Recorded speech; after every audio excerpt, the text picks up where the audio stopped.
যে কোনো বিশেষ দিনের স্পেশাল আয়োজন মানেই চিকেন রোস্ট।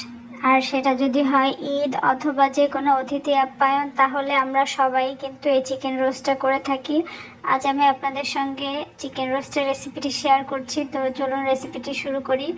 আমি এখানে চিকেনের পিসগুলা রোস্টের মতো কেটে নিয়েছি। এরপর এর মধ্যে আমি একটু জাফরান কালার আর লবণ দিয়ে চিকেন পিসগুলো ম্যারিনেট করে নেব আর মেখে নেব।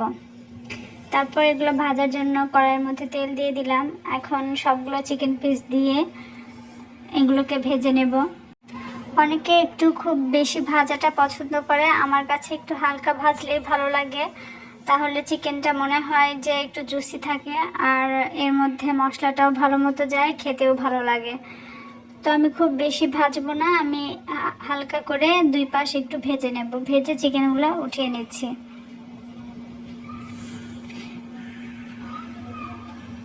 চিকেনগুলো ভাজা হয়ে গেলে আমি ওই তেলের মধ্যে মশলাগুলো কষিয়ে নেব। আমি এখানে পেঁয়াজ বাটা, আদা বাটা, সাথে গরম মশলা, তেজপাতা এগুলো দিয়ে দিয়েছি। এগুলো একটু মশলাটা ভুনে এর মধ্যে আমি টক দইটা দিয়ে দিলাম।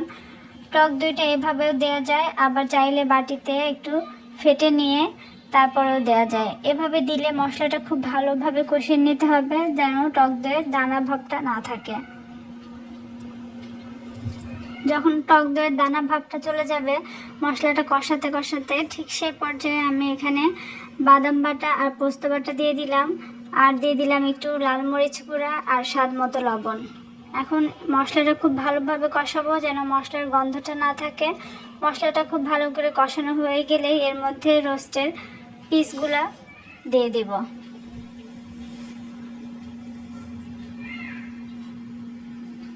এখন মশলার সঙ্গে চিকেন রোস্টের পিসগুলো খুব ভালো করে কষিয়ে নেব।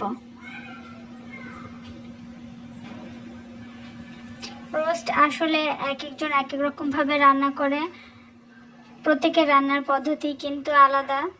যে যেভাবে খেতে পছন্দ করে তার রান্নার পদ্ধতিটাও ঠিক সেরকম। তো আমি এখানে যখন মশলার সঙ্গে চিকেনের পিসগুলো খুব ভালো করে কষানো হয়ে যাবে, এরপরে আমি এখানে টমেটো সস, চিনি আর একটু ঘি দিয়ে দিলাম ফ্লেভারের জন্য। এখন খুব ভালো করে কষিয়ে নেব।